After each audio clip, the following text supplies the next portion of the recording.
What up, what up, what up?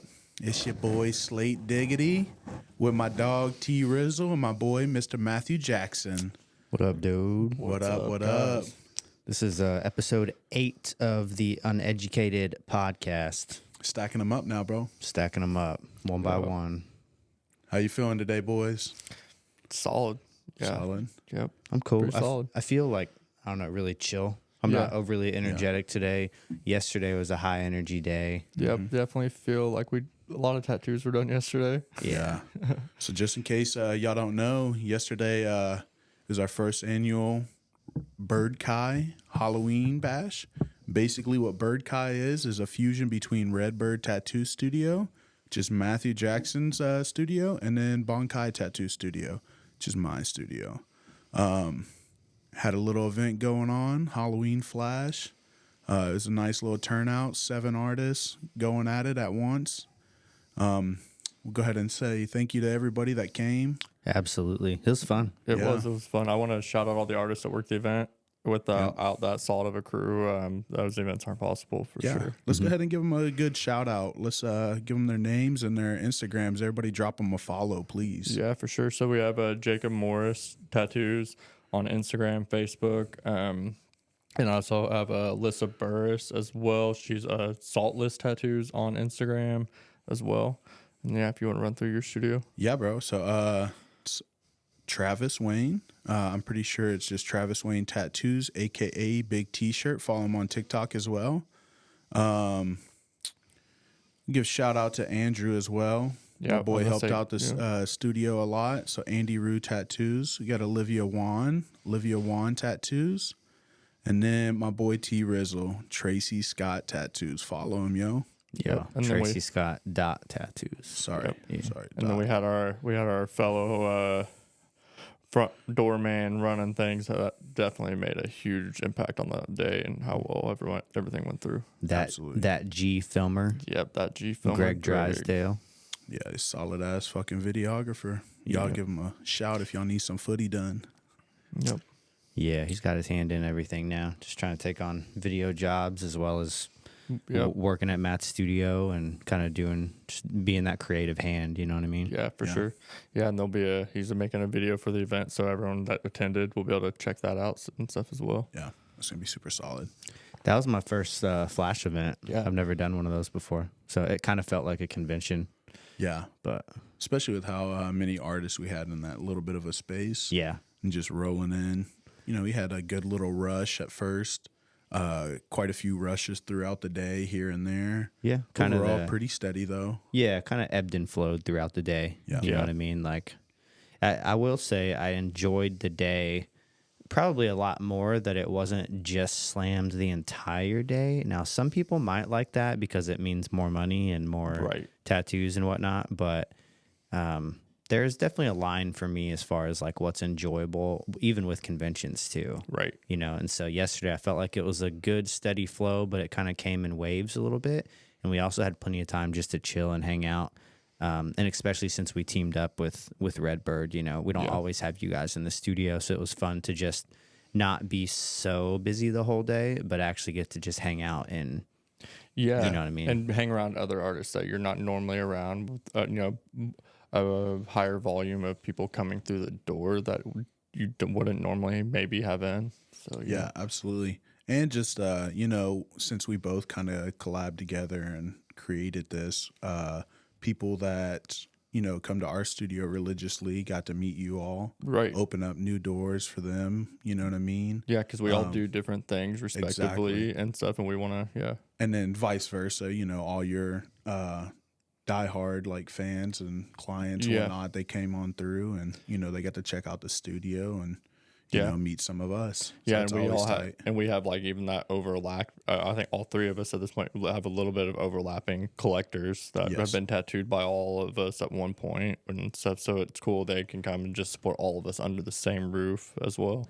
Yeah, it was cool. I had multiple people, probably at least 3 people that I hadn't met yet, and they might have been clients of yours, but there were definitely a couple that were clients of yours, and they go to Redbird pretty often, and they were like, yeah, I've been seeing you on the podcast, nice to finally like meet you, you know what I mean?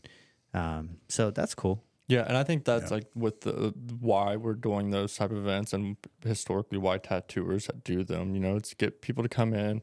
It gives them a chance. It's a reason to go and break the ice, where it seems a little bit more invited, I guess, than rather than like a normal day when they know you have an appointment. It's kind of like an open house, Yeah.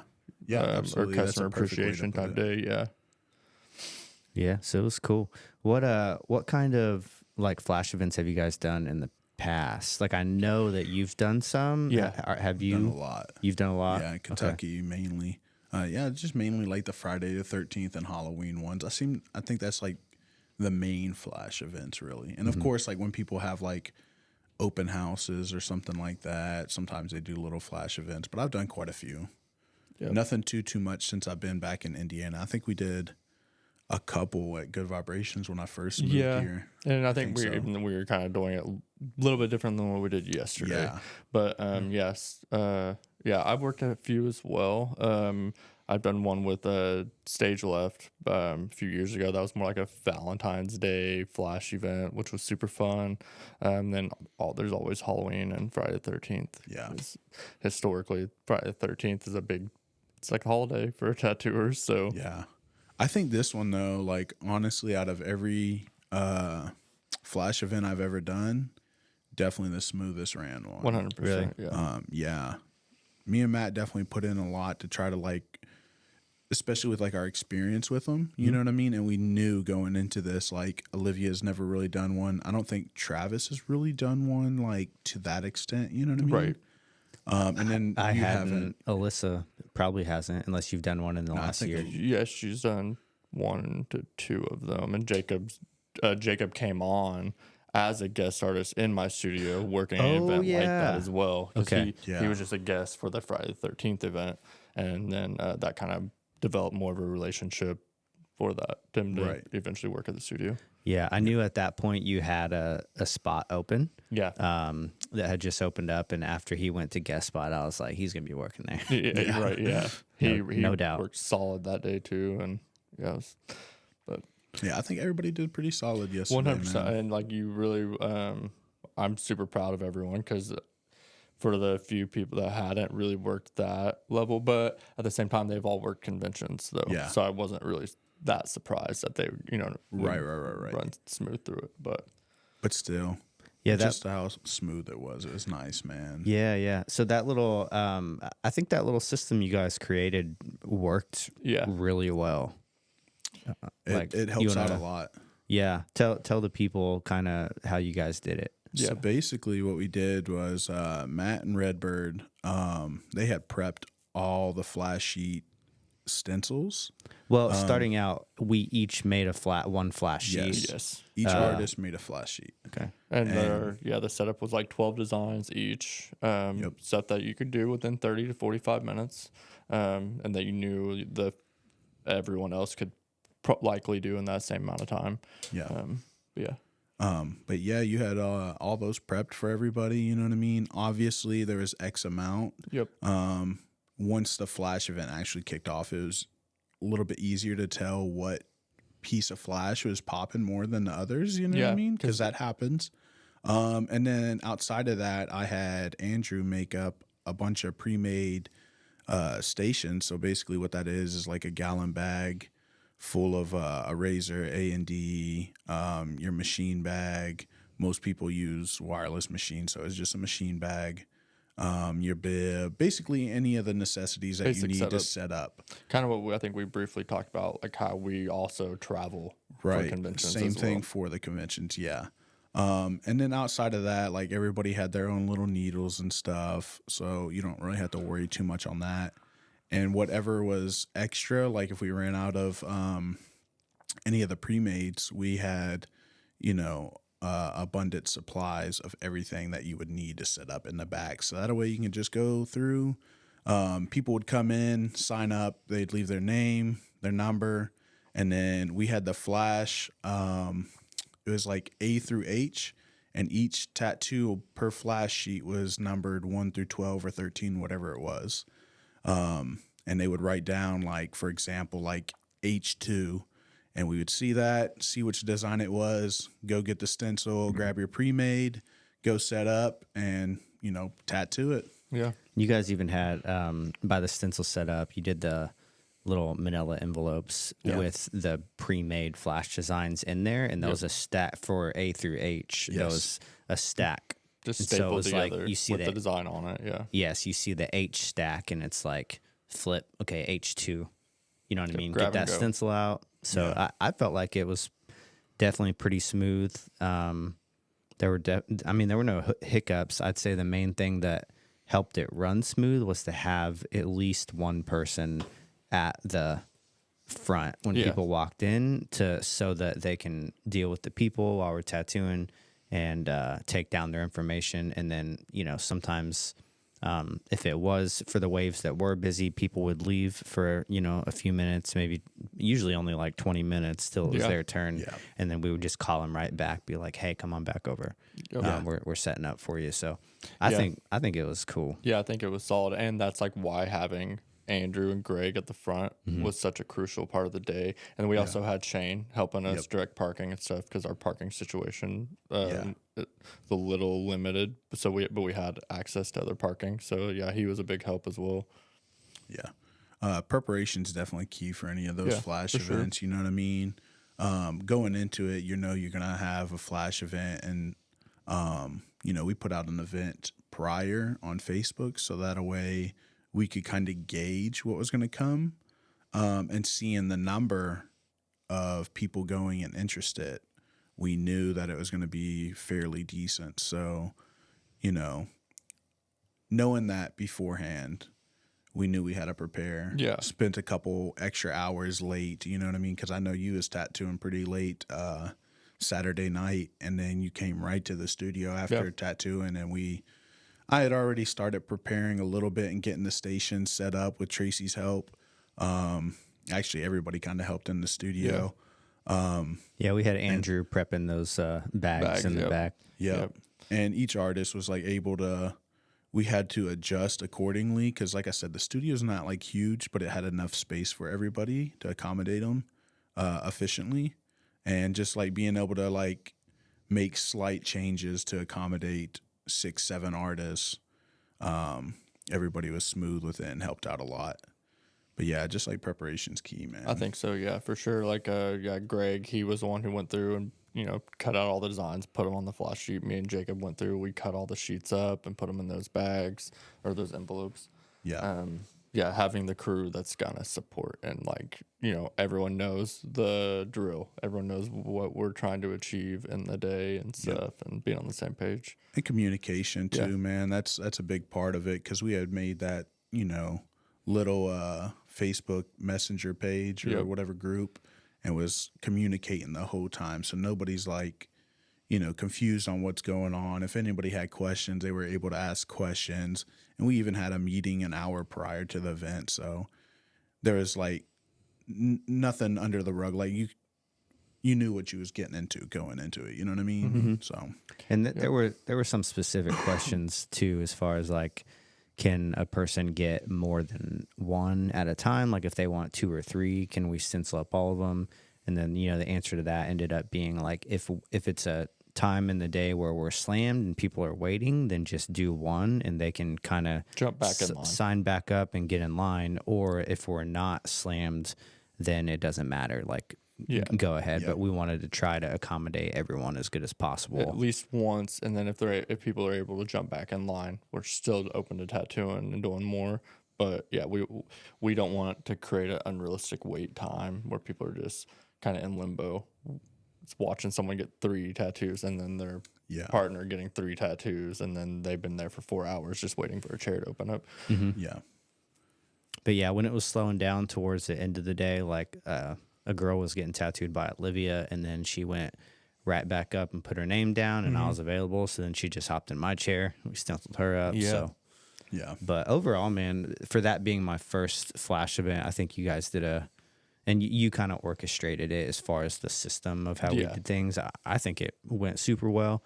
I'm actually curious to know in the past when you've done flash events at other shops or whatnot, how has that gone, and what are some things that like were tried and really didn't work that well? Honestly, from my personal experience, everything's just kind of, it was just kind of like a haphazard flash event. You know what I mean? Especially with Friday 13th. Just no organization or Yeah, system. like I said, preparation's key. Knowing how many people is going to be there based off the event is like a tentative amount, and you should prep for that. We would like run out of supplies before, you know what I mean? Yeah. And that's like something you don't want to do. I don't know. It's just pretty unorganized, you know what I mean? But Yeah. we still made do with it. But most of those events were like true Friday 13th, like $13 with a $7 tip. And they just get so busy, bro. Yeah. Because why not? You know what I mean? $20 for a tattoo? Why not? Yeah. Yeah, and the like working those events, and I would say everyone I've worked has been somewhat organized. I feel like if you're gonna hold a flash event like that, I feel like you should expect that it's going to be a little bit busier. In the past, so like the first one I was ever a part of, it was one of those events, the $13, $7 tip, super busy, 10 a.m. till I think we tattooed till like 2 a.m. roughly. But having that line of 100 people plus out your door in your studio is, I think we got the fire marshal called at one point maybe to check capacity. So there's like little thing. Then working another one right after that, I learned, okay, having a callback sheet, that's cool. I liked how this studio did that. So, and then they also had pre-made stencils as well. So it's like, okay, this is, there's a little bit more of an operation to this. That's a system that's going to make this run a bit smoother. Yeah. And just kind of mimicking it, like taking bits and pieces from other events I've worked. And it's like, okay, I really like how everything ran based off of these little bits. And you're always going to learn every event. We now know we don't need 200 hot dogs because not that many people are going to eat them. You know what I mean? Like, Yeah. You got a fridge full of hot dogs right now? No, I only took 2 packs for the kids. Okay. we're gonna freeze some, and then I'm gonna take some to the one of the pantries. Yeah. Cool. We was just trying to plan in advance, you know what I mean? It's better to have more than not enough. Yeah. I mean, I'd say it's always better to have more than not enough. Yeah, for sure. But yeah, doing things like that though, it's gonna teach you how to make it a better event, I guess. Yeah, absolutely. It even we took some of the guesswork out too with number one, the pricing for the tattoos. Yes. So across the board, and we were Just all simple. all tattooing everyone's flash. You know what I mean? It wasn't picking and choosing. So, but first off, the pricing, like we did $50 for line work. This goes across the board. $50 for lines only, $70 for black and gray, and then $100 for color. Yep. So everyone knew, and it was on the sheets. The clients knew as well, like what they were signing up for, how much it was going to be. So I thought that was pretty streamlined as well. Yeah, because it makes it less. If everyone priced their own flash at all these different prices, then the front of the house is going to be trying to remember 7 artists' pricing. That's going to make it really confusing throughout the day. And then you've got a bunch of other people that, we had a lot of first timers even getting tattooed. So they haven't, without having that, it is simple for everyone. And then we all know as artists what we're charging. So it makes it super easy. And for clients as well, like, so for example, me and you, Matt, we did the same tattoo on a husband and wife. Yeah. And if it wasn't set prices, it was black and gray, both of them. So if it wasn't set prices, it could have worked out to where I threw someone one price and you threw them another price. Right. And then they were like, what the heck? You know what I mean? Like it's the same. So yeah. Anyway, I thought that worked out. And then the other just cool thing was since we were tattooing everyone's flash, we didn't exactly know how that person planned for it to be colored or shaded or whatever. And so it was like, tattooing this random flash piece that Matt made or so-and-so made and just kind of figuring it out on the fly. Now they're all simple enough that like you could do that. It wasn't complex flash, but I don't know, that was kind of fun because especially when we were doing those same tattoos side by side, the one dude got done and came over and his wife wanted to see it. He said no. And then he said, no, you can't see it because I don't want him to see it. I want to see how he does it. You know what I mean? Yeah. And so after we saw them side by side when mine was finished, we actually completely basically inverted or flip-flopped how we like shaded the hat certain sections, but it worked both ways. And it was just interesting to see your perspective compared to like how I was doing it. Yeah. Like if you're given a blank line design, how do you just go about shading it without looking at a reference or something like that? So I thought that was fun because it looked good both ways, you know? Right, yeah. So That's wild. Yeah, it was fun to like. I don't know. I enjoy those little things about flash events too, and working around people you don't normally work. And I don't know, flash events, seeing how other people do everything. It just like how Slater. I watched him do 2 of the maces, the heart mace. Yeah. And it was like you did one in color, you did one in black and gray. But they were, even if you would have turned your color one in black and gray, it was completely different than how you would how you did the other one too. So yeah, it was cool. It was funny how so Taco Bell. Oh yeah. These Taco Bell employees down the road, they kept shout out to you guys. Yeah, for real. They kept coming over on their breaks. Every time they had a break or whatever, one would come get a tattoo, and then a little bit later, another one would come and be like, "Yeah, they said that I could come." And we ended up tattooing like 5 people from Taco Bell. Yeah. Just throughout the day, and a couple people went back to work and then came back later and got another one. Yeah. So that was just, I don't know. Yeah, it's cool. Yeah. Oh, 25th Street Taco Bell. Yeah. That's the spot. Yep. I like me a crunch wrap, dog. Them crunch wraps are fire, bro. They are. But yeah, first flash event.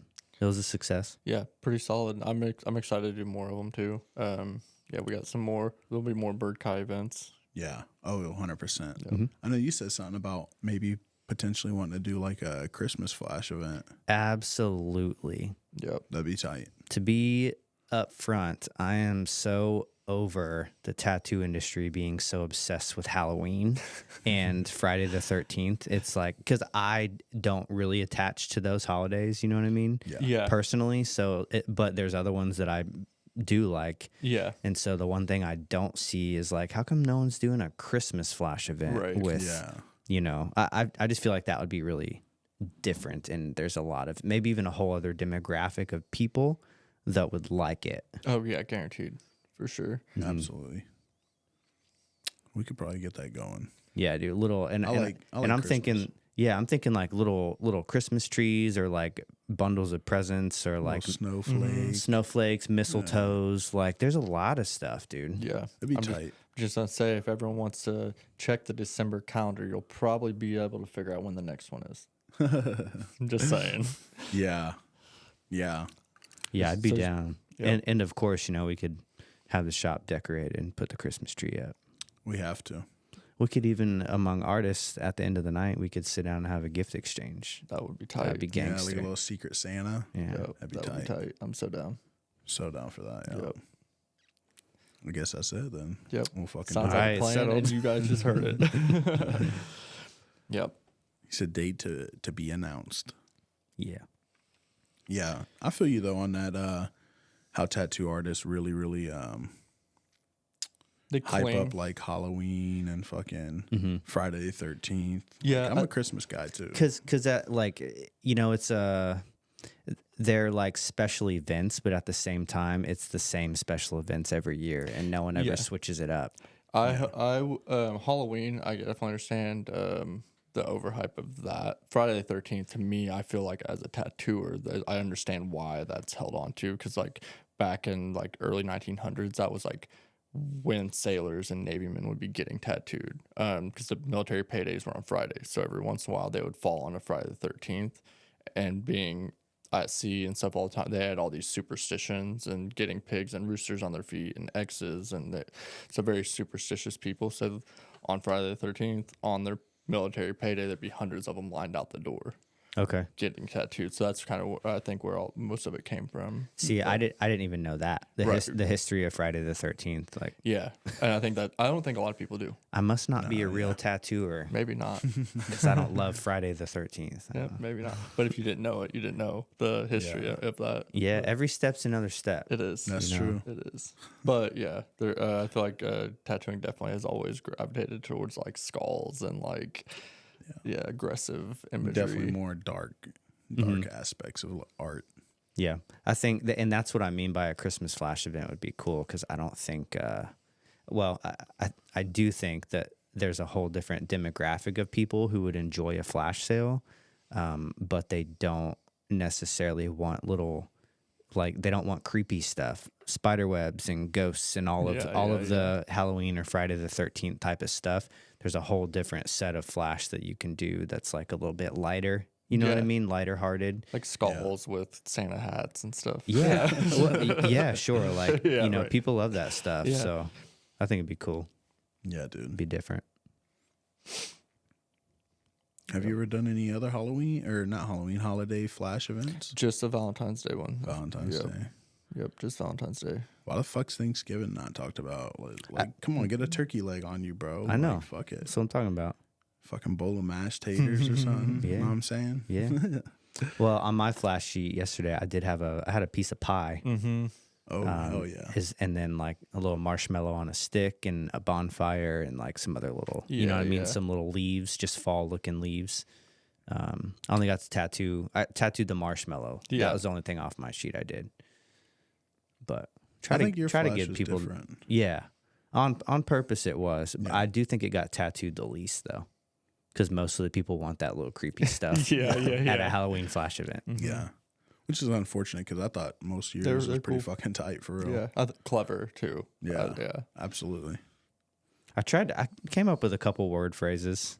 Yeah. I also ex-nayed a couple too.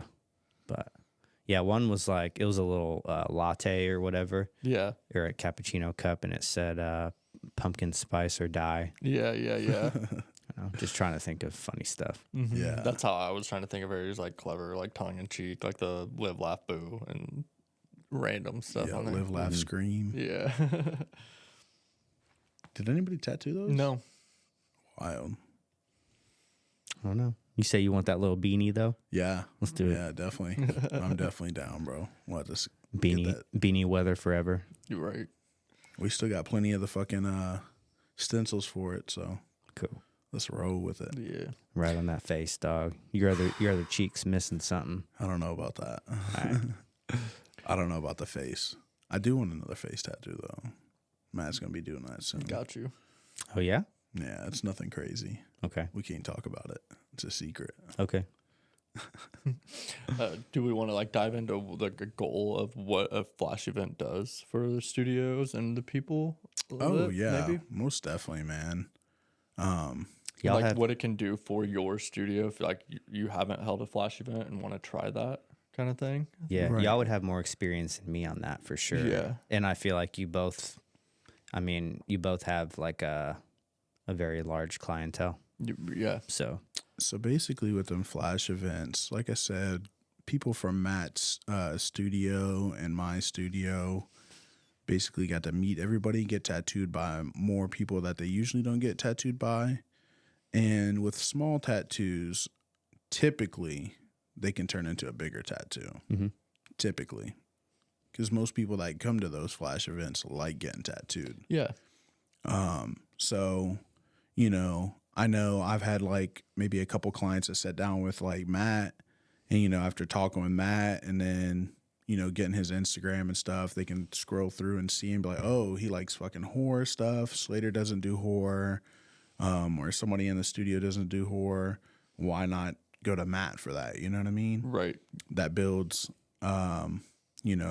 maybe another potential collector for you, and it's gonna be a tattoo that you want to do. You know what I mean? Yeah, So, kind of creating a small community within too Yeah. of like it's building like a trust for them. They could come in the door and just Yeah. comfortably meet everyone. right. And if you execute a good small tattoo, they're gonna be, like you said, the trust. They're gonna build trust with you because of that. Yeah.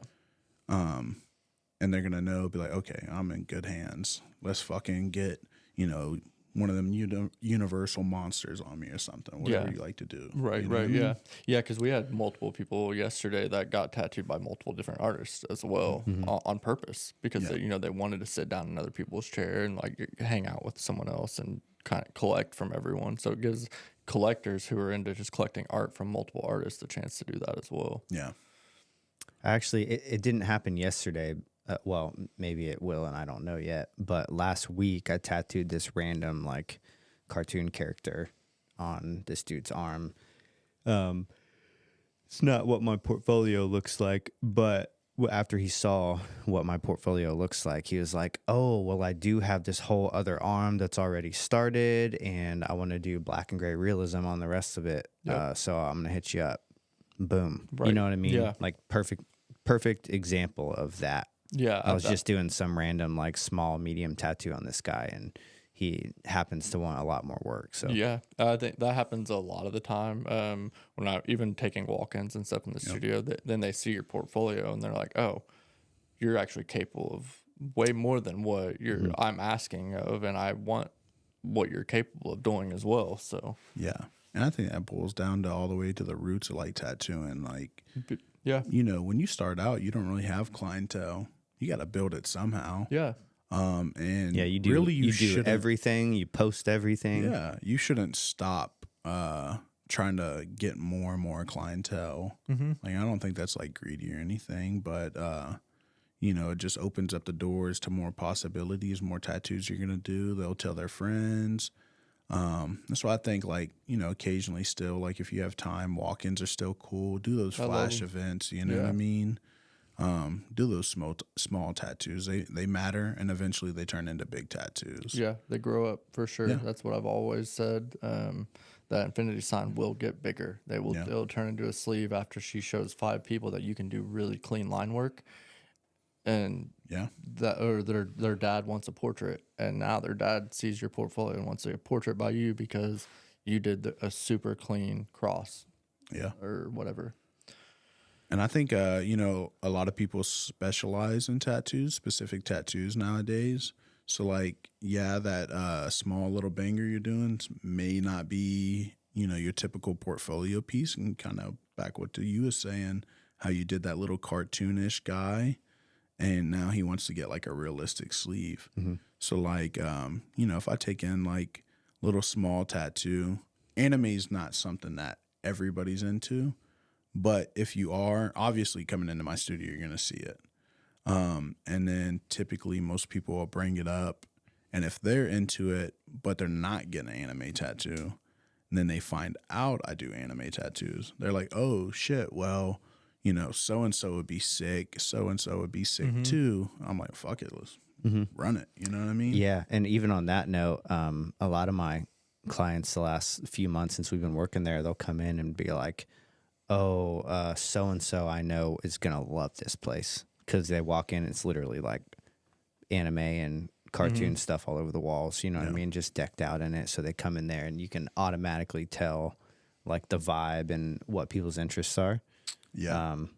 And so, yeah, they'll be like, "Oh, it might be an older lady or a man," and they're like, "Oh, my son is going to love this place. He's 18. He's all into anime, and he is looking to get his first tattoo or whatever, you know?" So I have personally booked quite a few people from like your clients. Like, actually, Liz was doing like this like butt slash back piece the other day. I guess this like lady comes in quite often. yeah, Her husband just booked an appointment with me that day. cool. He was like, "Yo, I'm actually interested in an anime tattoo," and Liz instantly looked at me. I'm looking at her. You know what I mean? So they knew. And yeah, we ended up booking him. And then you tattooed. I think it was a guy you did that scorpion on a while back. He told his buddy about the studio, and then dude ended up coming in there like a couple days later and booked like a Pokemon tattoo with me. Cool. So It all works together, man. yeah. Yep, for sure. And then like I know there's like multiple people that I tattoo as well, and they're they'll ask about everybody in the studio, and I kind of give them like a brief description of what everybody does. And sometimes whenever they find out like, oh shit, Tracy does like this black and gray realism, and I typically pull up the photos and I'll show them like pieces, and then they'll be super interested. I don't, obviously I'm not you, so I don't know how many people go through and book with you, but still, you know, it's still opening their eyes to more books, and you know what I mean? Yeah. Yeah, because a lot of people aren't even educated on, necessarily what good tattoos are even. Yeah. Like, they just kind of know what their buddy has who went to his friend at some house, you know what I mean? And, like, so they want something, want something small or simple or whatever. And then sometimes when you show them, be like, yeah, feel free to add me on Instagram too. You can check out my portfolio. And then, like, they'll just open it up right there in the studio and be like, oh, wow. You know what I mean? Like, just didn't know that you were capable of something. And the same thing, like, when people talk about, they'll see the studio and talk about anime and how they love anime tattoos too, and they've been wanting one. I'm like, yo, check out Slater. Yeah. Like, he's the guy. You know what I mean? Yeah. And same thing, they're like, oh yeah. Like, I didn't know what I was looking for, but that's what I'm looking for. Yep. Yeah. So yeah. We just had a lady come in the other day, and once she saw your work, she was like, oh, fuck yeah. You know what I mean? Because like, she typically go to me for like black and gray tattoos, and I can do them. You know what I mean? But I'm not like no T-Rizzle. You know what I'm saying? That's what I tell people about anime too. When they Yeah. talk to me about it, I'm like, yeah, I could do that, and it'll be okay. Like, definitely won't be bad. It'll be pretty It's decent. not going to be that. But it's not going to be slate diggity though. Yeah, right, you know? right. So I try to send, and especially with other styles too, if there's something I know people like to do and are killer at it, I want to send that type of work to them. Yeah. You know what I mean? You want And people to get the best tattoo they can. And the person who wants to do that loves whatever the style is, they're going to crush that tattoo. Yeah. And I want to say, like, generally speaking, if you're like kind and loving in this way to other people, even to other artists, and like, if they're going to crush something, you send something their way, you know, you're not just trying to be selfish. It Yeah. comes back. It does. Like, there's other tattooers I know that recommend me all the time for certain pieces, and then vice versa. There's people I know for these pieces, and I'll send them to you, or even if it's like American traditional. Yeah. Like, now at our shop, there's more people that do it, but especially when I was in, before Corey started tattooing, when I was working in Franklin, Yep. when someone would ask me for American traditional, I'm like, I would hit up, like, I would have like 2 people in mind. You know what I Right, mean? right. You can hit up Matt Jackson. He does a lot of traditional. You can hit up so-and-so. Right. Both of them are going to do a better job than me. Right, Just yeah, letting yeah, you yeah. know. So, Yeah. Absolutely. but I feel like, kind of in a way, what goes around comes around. 100%. And it's no longer like a local pissing contest. Yeah, it's instead we're all a community working together. Greg Blankenbaker, he came to the event and he made a comment. He just talked about that. Yeah, he had made a comment at the event that I was like, it's cool to see what you guys have created, like the environment, the community. You guys are obviously all growing from each other, and then people were there supporting it and stuff like that. So yeah, it was a really cool compliment from him to be like, yeah, it's awesome to be a part, come and see you guys do this.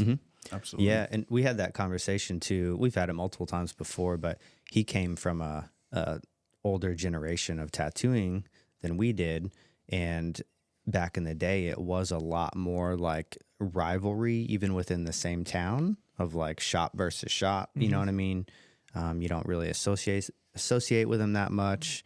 No, you firebomb their studios and break their hands. Yeah, apparently. But so yeah, I even remember when Indie Tattoo Expo started up a few years ago. I asked Greg if he was going to do it, and he was like, "Well, I don't know, because the old me, you know," and he's even in this mentality. He's like, it's not that way anymore. There's enough skin for everyone. Tattoo has blown up.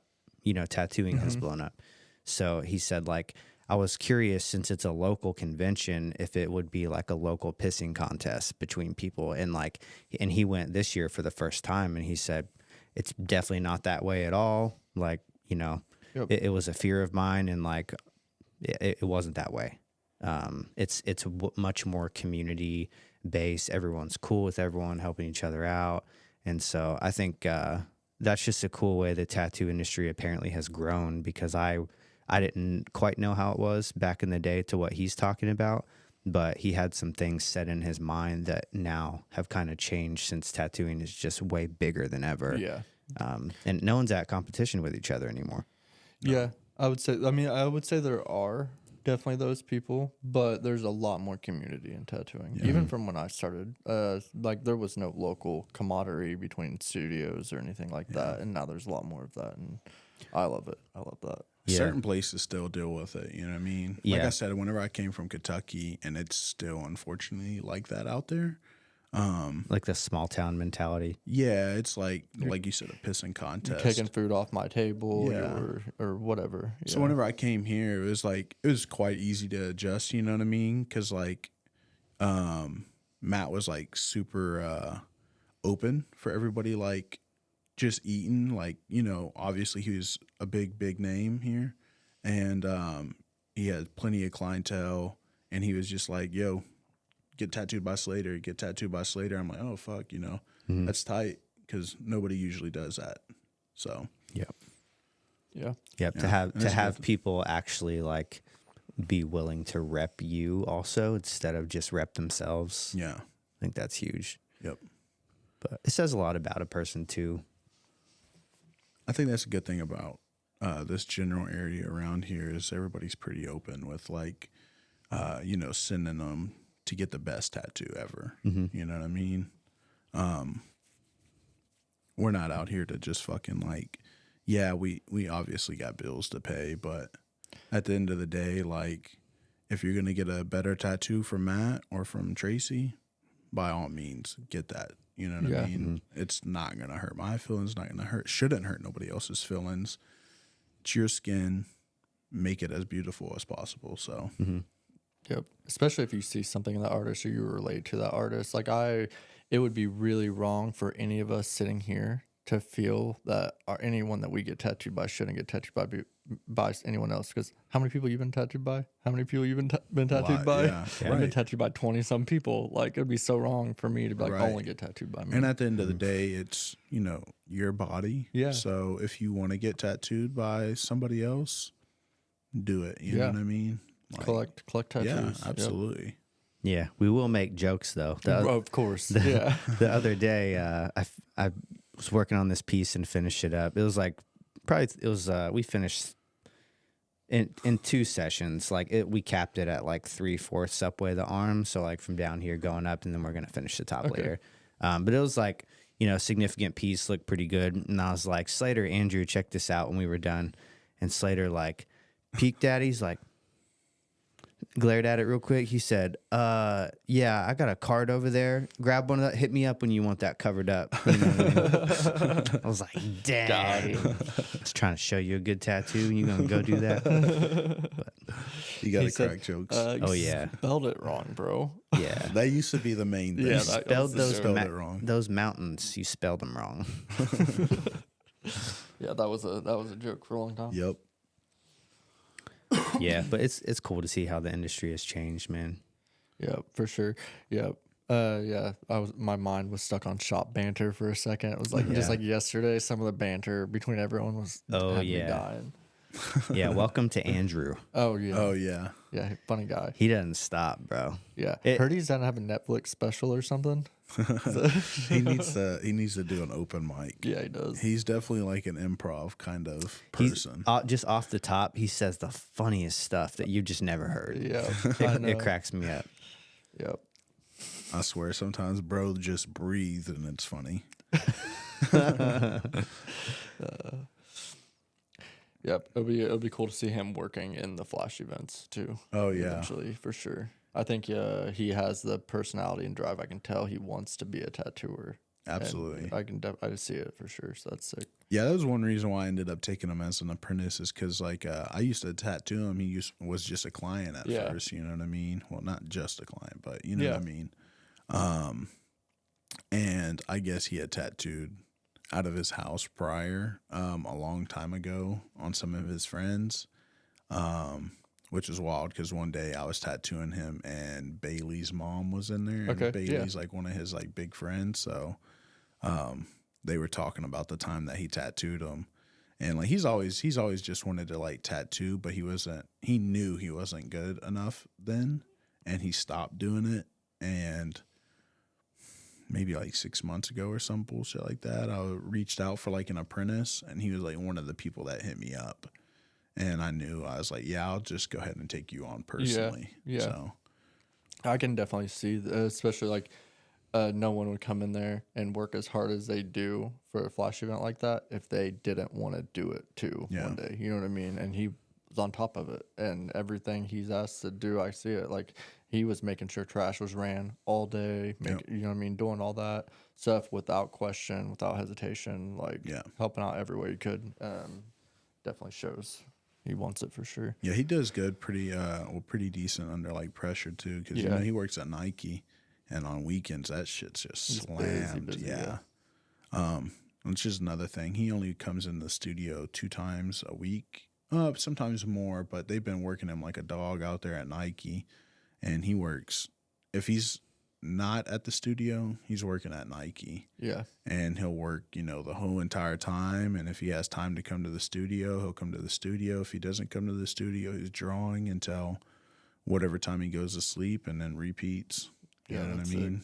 He used to be like a big golfer and stuff, which, I mean, he still loves golfing and whatnot, but he knows that he doesn't have the time for it, and it's chill to him. You know what I mean? Like people would be hitting him up like, yo, let's go do this and that.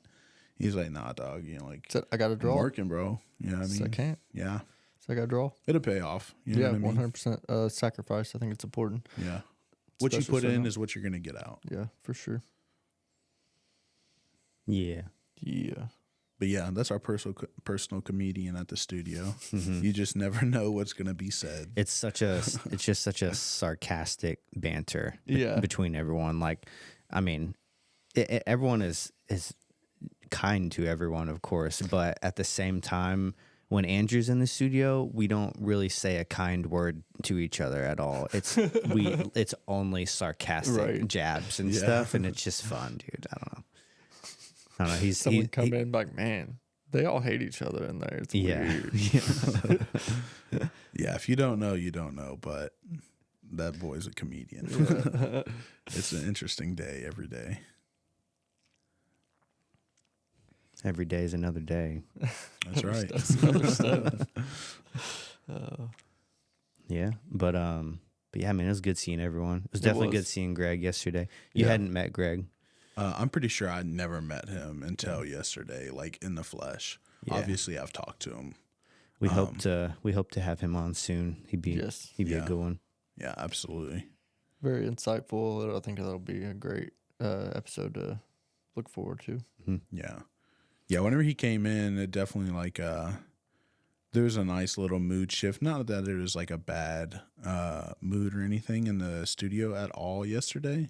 Yeah. But like he's just like a big, cheerful, charismatic. Like, person. Yeah. Yeah. Like he had a smile on his face the whole time other than getting tattooed, but your boy does not like getting tattooed. Yeah.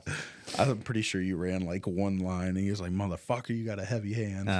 Yeah. Yeah, and that was cool, especially I'm mentioning like him having that old mentality, like having support of another tattooer come to an event and get tattooed by not just one but 2 people. Yeah. Yeah. So it was cool. I'm pretty sure he wanted to do 3, but his body said no. Mm-hmm. Yeah, he's got let's see, he has an unfinished tattoo by Logan, by Liz, by Matt.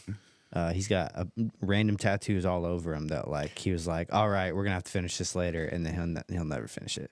I can't say anything. I got a few like that. Yeah. Greg also has a tattoo that's not started yet of a Floyd Mayweather. Greg. Okay. He lost a bet. So he needs to get a Floyd Mayweather? Yep. Caricature. Yep. Because he lost with the Conor McGregor Mayweather fight. Whoever we bet on it, and whoever lost had to get a portrait by the other person of the winner. Wild. Yeah.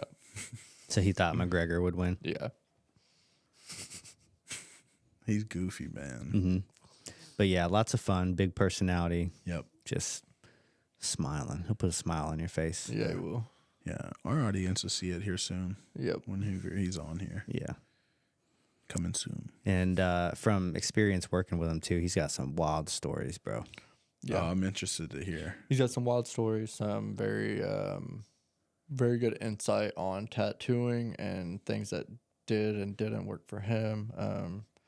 Definitely, I don't know. He was very impactful for me working with him. Mm-hmm. Yeah. I love to see that just after being in the industry for a certain amount of time that people still love tattooing, and like Greg's one of those people. Like he still just he loves tattooing. He loves the culture. Yep. He still loves doing it. You know, he's not, after all these years and owning a shop and going through employees and whatnot, like he's still not burnt out. He still just like generally loves tattooing. Yeah, still attends conventions as a attendee, not just going to work them. Came to our flash event yesterday. Definitely someone that loves tattooing for sure. Yeah, I know a lot of people who, and we kind of covered this talking about social media last week, but there's a lot of jaded artists at this point. And like, especially Greg, he just doesn't seem jaded. No. You know, he still loves it. Yep. And that's good. Yeah, it's hard to find in like older artists. Just a love still for it all. Yeah. At the end of the day, it's work. You know what I mean? Yeah. Definitely. Just how you take and handle that work depends on how you feel about everything. Yeah. You know what I mean? Yeah, but it would be easy to get jaded by like, you know, a whole new generation or two by now of like younger artists coming in who, number one, are crushing it. Number two, are doing social media, and you might not want to keep up with social media. And, you know, it's like people can start being like, it would feel weird if you had been tattooing 25, 30 years and yet you felt unsuccessful compared to Someone who started yesterday. someone who started yesterday and is like blowing up online or something like that. Yeah. That would be hard to handle. And like, it's way easier now. You know what I mean? Like everything about tattooing is just easier. Like realistically, from not using coils anymore. And I personally didn't. I didn't have to make needles. I had to scrub tubes and stuff like that back in the day. But don't have to do any of that anymore. Yeah. You get Machines are better, mass produced needles and way more configurations. and plug them into your machine. Yeah, Like, even the inks are way better. I've not bent a needle bar, and I don't know how. You know what I mean? To make sure it was sitting in a tube right, or like I don't have to wrap rubber bands around the machine anymore, or it's so much easier. Don't have to tune anything. Don't have to change out contact screws or. iPads totally changed the game for designing and for stencil process, for everything. Yep. Like, I've talked to Dave Newman about this too, which he'd be great to have on. But talking about like, I think I made a joke one time. I saw him at the gym, and I made a joke like, "I bet you miss coil machines, don't you?" Because we were talking about, I had just got my Cheyenne Sol Nova, which I don't use now anymore, but and he uses those, so I think we were talking about those. And I was like, "I bet you miss your coil machine, huh?" And he's like, "Nope." He said, I'll shoot it straight with you. I'm at least not one of those guys who wants to stick to that way that we did things in the past, because like, I'll tell you the truth, my hand is ruined from using coil machines for so long, like wrist problems and whatnot. I was developing carpal tunnel just within like 4 years of tattooing because of using mine. Yeah, and he said with this Cheyenne machine, like it feels like I have a paintbrush in my hand. You know what I mean? Just totally different. So yeah, closest thing to a coil I use now is my Dan Cuban, and that's on a rainy day kind of situation. Bring the Bentley out here and there. Yep. So he was definitely avid about like, things are so much better now. Yeah. Like I'm not going to sit here and say like, you know, oh, the glory days were in the past and we should be using coil machines and this or that. He's like, nope. Yep. Everything is just way, way better now. Yeah. Cutting stencils off acetate. I couldn't imagine doing that. He said if he could have taken back the year, if he would have had like something like a Cheyenne the whole time, he said, I would have never used coil machines if I didn't have to. Right. Yeah. There's something nostalgic about coil machines that I love though, because I miss sitting in a studio full of artists with a perfectly tuned coil machine. There's just like a certain hum to the room that I don't know. I just love that noise. But I forget how loud it is now that I think about it. Them suckers are loud. yes, every You once in ever a while. mess with them? No. So you went straight into using like a rotary. Yeah. Yes. Okay. When I started apprenticing with Greg at the Needles Inn, he was using a Axis yes. Yep. rotary machine, The Valhalla. yes. Yeah. So he said he had it for about a year and like loved it at that point. Favorite machine ever, right? So I bought one of those with like some external battery packs, like the external critical ones at that point. So yeah, my first machine was a rotary. I just started that way. Yep. Do you have any like knowledge on coil machines or? Actually, when I first started with Greg, I did a little bit of learning. He had like some booklets and stuff of like he studying all the parts of a coil machine and whatnot. And before that, when I told you guys I did one single outline of a rose with an Amazon kit I had bought. Yeah. And then I found the apprenticeship and then I stopped with that. You know what I mean? So used it one time. And that was a little coil machine. So I like YouTubed and learned about them and stuff like that at that point. But it's not extensive knowledge. Like I wasn't building machines. Right. I literally used one time, figured out how everything worked, but it probably wasn't tuned right. You know what I mean? So Greg wanted me to know about them and know a little bit about the history, but he wasn't going to push you to He take wasn't all the gonna knowledge if you didn't need it. Yeah, he wasn't going to force me to use them. He said, this is what the industry is now. You know what I Yeah. mean? Like, I'm not going to make you use a coil machine, just, Yeah. Yeah. which I was thankful for. Yeah, for sure. Oh yeah, your hand probably thanks you too. Yeah. Do you remember your first like coil machines? What was my first one? I want to say mine was like a Damascus, the first one Yeah. I ever used, and then I got on Workhorse Iron, and I can't remember exactly which artist machines I got from there, but I got a couple of the Workhorse Iron ones. Yeah. I think I had a Mickey Sharps at one point too. I had a Mickey shirt. I saw the Yeah. frame. Yeah. I think I have everything actually, but And then I had a few homies that I met through Facebook that built machines, and I got some from them as well. And then once I went to Artistic Body Flow, he taught me how to basically fucking build a machine from nothing to something. yeah. And we basically took a bunch of my machines and like ripped them apart and built A Frankenstein. Frankenstein one together, and it was like a really, really good machine. He actually talked me out of it somehow, but yeah. That's solid. I have a bunch of stuff we could just, if we wanted to for fun, just build some coil machines that we're Yeah, not going to dude. use. Absolutely. That we're not going to use. I'm not going to go back to using them. One day I'm going to plug one up in the studio just to use it for the day. Mm-hmm. Throw everybody off. I'm like, what the fuck is that noise? Yeah. Don't worry. Just taking a little bit off the top. How long ago was it now that rotary machines came on the scene in like full swing? It's about 10 years? I don't know. I wouldn't be able to say exact, but I do know, like me personally, so at the beginning of my apprenticeship, I wasn't allowed to use a rotary machine in the studio that I was working at. It had to be a coil machine. And then eventually that changed, and I would say about a year and a half in. So like 2017, maybe 2018 is when I was introduced to starting to use a rotary. And I had a Symbios by Icon. That was the first one I bought. And then I didn't start using a pen until probably 2019. I think that's about the same time I I started used using a pen. Yeah. Mm-hmm. I had one of those Neotat Vivaces, which was kind of, they still took like bar needles and tubes, Yeah, it was same as which the was pretty Symbios. tight. But yeah, they still had the, whatever, like Swiss motor or whatever that they consider them in a rotary. Yeah. I used that for a little bit. It was pretty solid, and then I switched back to rotaries once I left the studio I was at. I've been through a lot of machines over the years.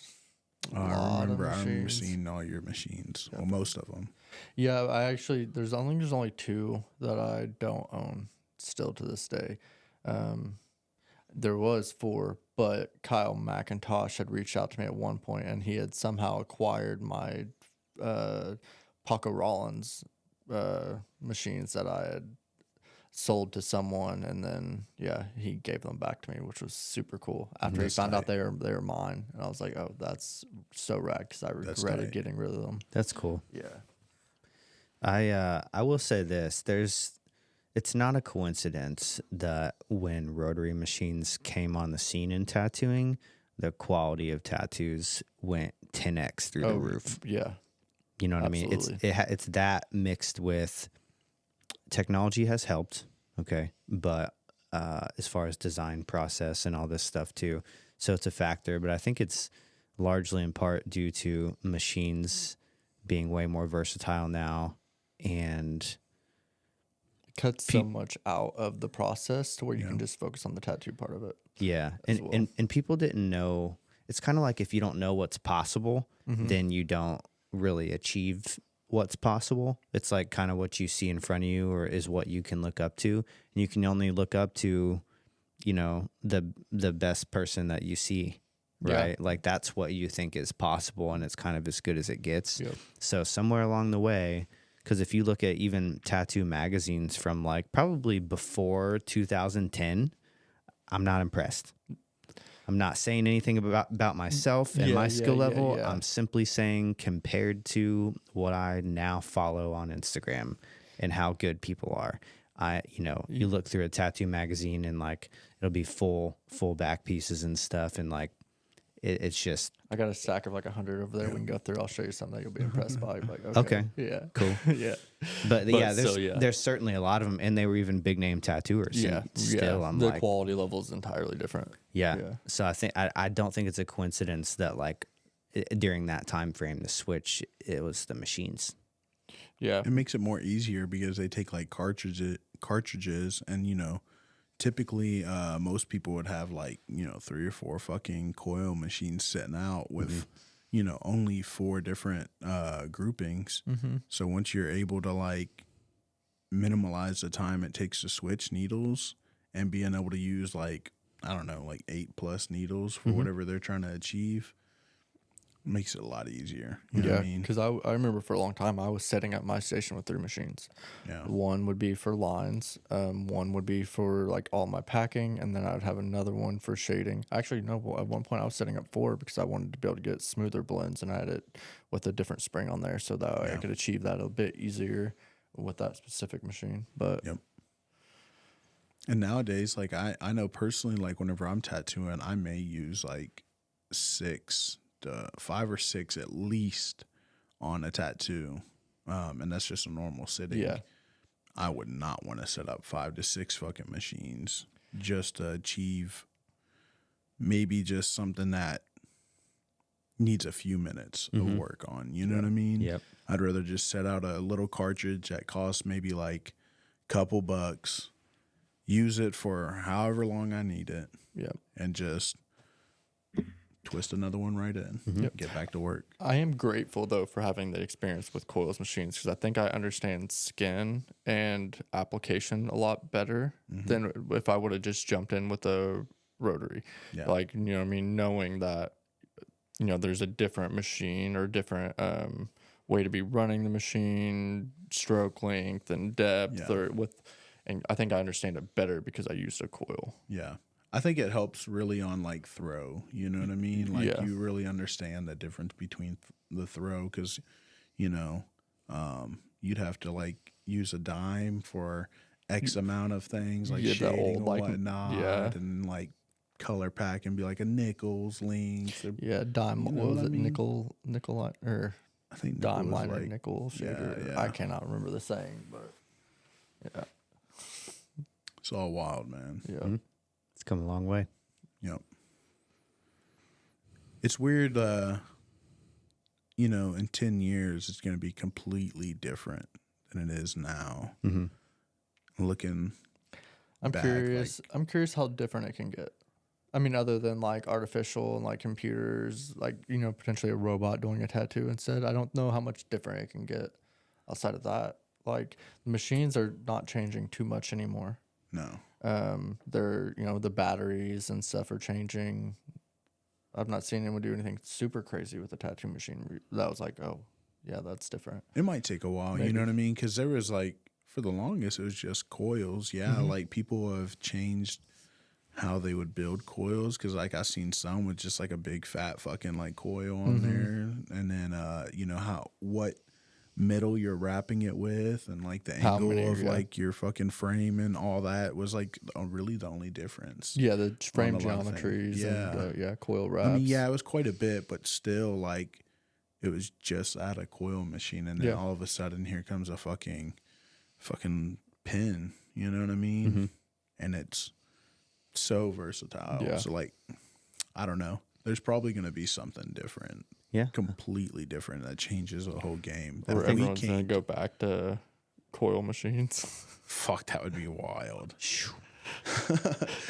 Like just rotary, like something like a computer chip is obsolete now. So now everyone just like, I don't think that's actually gonna happen. But I don't know. That's kind of like it brings up just society in general to me when it comes to technology. Like after a while, it's kind of like if the whole world operates this way, I mean, catastrophic things can happen, sure, but it's like I feel like the world would not go back to operating a No. different way because now technology exists. yes, You know. and human nature is to do things as fast as you can and easiest as possible. Yeah. I think that's the general goal for everyone.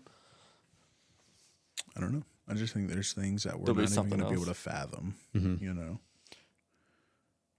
Hopefully we gotta better be- ergonomics. That's all I'm hoping for right Oh, now. Better ergonomics. Yeah. I want to be able to tattoo comfortably, more comfortable than I am now, I guess. I think they're trying to get that to a shift. You know what I mean? Now that you're able to get like fucking beds that go all the way up to where you can stand and tattoo.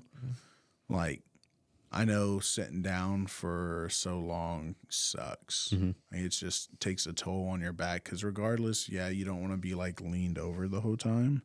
You have to. Yep. You know? And being able to stand up, you could just be tattooing, fucking head straight, not even affecting the spinal cord and your neck and all that. I don't know. Yeah. Yep. I'm looking forward to having one.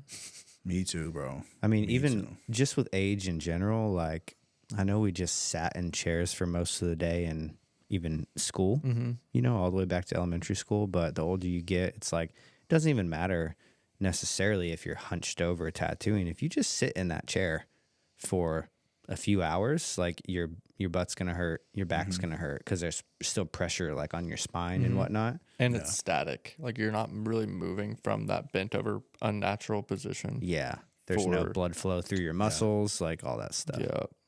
I'd personally like to rotate between like sitting down Oh, here I'd and definitely there, be. standing, and having like an electric chair that can do that goes up to that height would be super tight. Yep. Yeah, for sure. You about to get one of them? I know you're eyeballing it, but Yeah, I've been thinking about it, but I think you said they didn't send to Indiana. I think I got a text from one of the reps where that might be a potential thing. Okay. So yeah. you travel a lot. You can pick one up. Yo, where can I get this sent to? Where's long as it's that not Florida. Where's that company out of? It was, Brazil. oh, okay. Right? Never Yeah. mind. Yeah, I think so. Yeah, Poncho. Okay. It was but I do think I found another company that makes them in Canada as well. So I'm gonna check theirs out as well. There's a few I've been trying to like deep dive into looking at like other industries that use massage beds as well for different. So I think there's a few more options that could be even financially cheaper and look just as good quality. So. I seen Deanna James. She has like this little thing on their like Eden website, and you can basically build your own that will you can stand up. Obviously, you got to have the time, the money, and just the patience to build that and the knowledge. But they have a pretty good step by step for it. So regardless, if we can't ever find anything, we can There do is it. that option. Yeah, we could do it. Yep. Now that we think about it, I'm curious why there's no like, all the beds that they make, like beds to sleep on, memory foam and this and that, where it just like shapes to your body and is like ultimate comfort type of deal. How come there's no tattoo beds like that? Yeah, like even They're all I mean, they might be like a softer padded massage table, but there's nothing of the sort to where it's like a memory foam where like all of your parts kind of just sink right in. Yeah. You know what I mean? Yeah. I want IKEA for tattooers. I want to go in and sit on like 15 to 20 different artist chairs and 20 different For real, massage though. beds and try some different lights all in one day, because it's like sometimes you're just gambling. You don't really know if it's going to be comfortable because you don't get to sit in it. Yeah. Purple need to make a fucking massage bed or something. That's what I'm talking about. Like, yeah, a tattoo bed with some material like that. Comfortability is something that a lot of like, I feel like companies don't create, because like I know with the bed that I had prior to you bringing your tatso in, like everybody hates my old bed and they fucking hate my new bed. They're like, yo, just give me a second. Like my ass hurts. Tattoo's not even bothering me. My ass hurts right now. I'm like, yeah, it's all good. You know what I mean? You're sitting on a fucking brick. You would think that eventually we can make something more comfortable. Yeah. But also, even minus those nicer tattoo beds that we buy, just the massage tables, like they might be good for certain positions, but they're still not perfect all around. Yeah. Like you'll still get tired of sitting on them. Yeah. So I had one, it was a big red one, bro. Like it was So like solid. heavy duty, I bro. remember it. Everybody loved that bed. And it ended up getting broke. But Had like 7 inches of padding on it. yeah, dude, like it was literally like that fucking thick. And people enjoyed it. It wasn't like too hard. It was nice and soft. They'd enjoy like laying on there and stuff. Besides like being like on the side, you know what I mean? Like some people's hip would hurt, but that's just, from their body itself. But yeah, it was really comfortable and it held a lot of weight. Like me and Travis at our heaviest both sat on there at once. That was a lot of weight. Okay. Well, what company was that? Honestly, I don't know. One of my clients back in Radcliffe, she just gave it to me for like $70. It looked like a masseuse type massage bed. Yeah, it was just big, fucking thick boy. I've never seen another one since.